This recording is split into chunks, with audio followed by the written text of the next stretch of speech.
Excitement that I commend this budget to the House. Thank you, Mr. Speaker.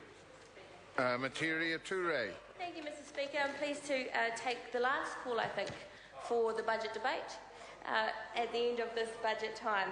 Mr. Speaker, research from Otago University has shown that 50% of New Zealand families have likely lived below the poverty line for at least 1 year in the last 7. 50% of New Zealand families have lived below the poverty line for at least 1 year in the last 7. Now, for all of the MPs here, they are families that you know. They are families that you are related to. They are families that are in your community. They are families who are not just on the lowest incomes, but on middle incomes, who are under severe financial strain, only just managing to keep their head above water. And their financial circumstances have now been made considerably worse as a result of John Key's 2012 budget. Now, our studies show, we did some analysis of this, our studies show, in terms of lost income, that a solo mum of one on a benefit, who's also working part-time and making her contribution, is $5,000 worse off today than she was in 2008. A solo mum of one doing her best is $5,000 worse off. A typical family, both in work, 3 kids earning around $70,000, is $11,000 worse off than they were in 2008. I obviously make aspiration. Well, you know who doesn't, you know who is better off though, if you look at the numbers and do the analysis. Well, the top 10%, earning around $250,000 a year. They are $12,000 better off today than they were in 2008. Well, lucky them. But I just want to give you one more example. You know, a person who's who's married with a couple of children and who just happens to be getting the Prime Minister's salary of around $400,000 a year, that person is now $19,000 better off than they were when they took the Prime Ministerial salary first in 2008. The Prime Minister is now $19,000 better off because of the policies he has put in place. And where has that money come from? Where does this $19,000 that he now earns more come from? Well, it's that 50% of families that I talked about who are just struggling to keep their head above water.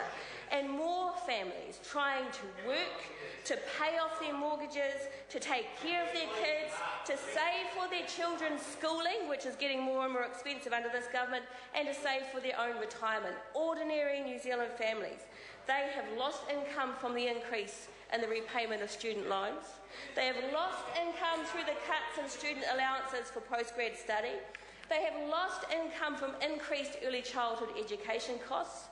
They have lost income from the increased prescription charges, and their kids will go to the state schools with less food in their lunchbox, to classes with fewer teachers.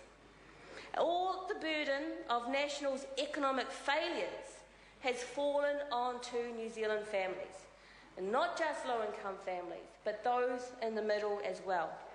Now, there was one shining light from the budget, I have to say, and thank God for the Greens. If there's one shining light in the budget, it's the home insulation scheme, and I just want to touch on that for a moment.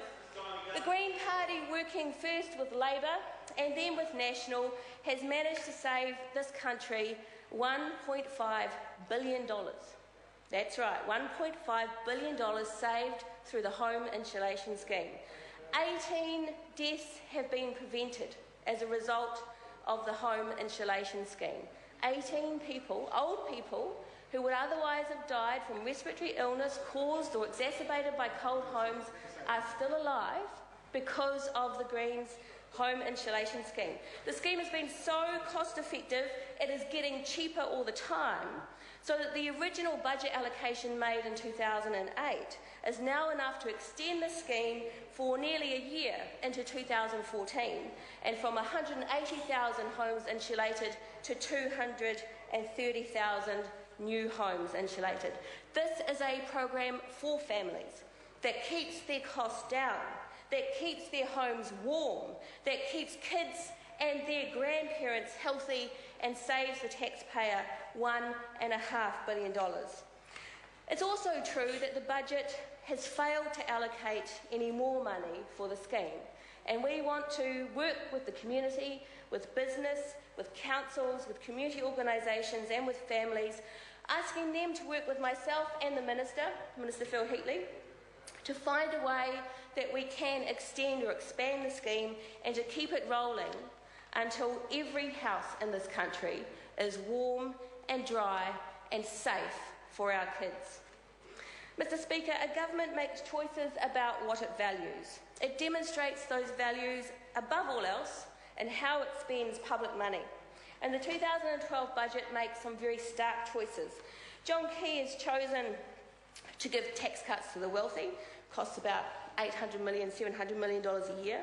To subsidise the agricultural sector through the emissions trading scheme, it's around $1 billion a year. To spend $14 billion on unnecessary roads over the next period. So who is missing out from all this largesse from John Key and his government? Kids are missing out. Babies are missing out. You know, I wonder, what was Hekia Parata thinking when she took her budget paper to Cabinet? I think she was thinking that she was going to get the prize for head girl in Cabinet.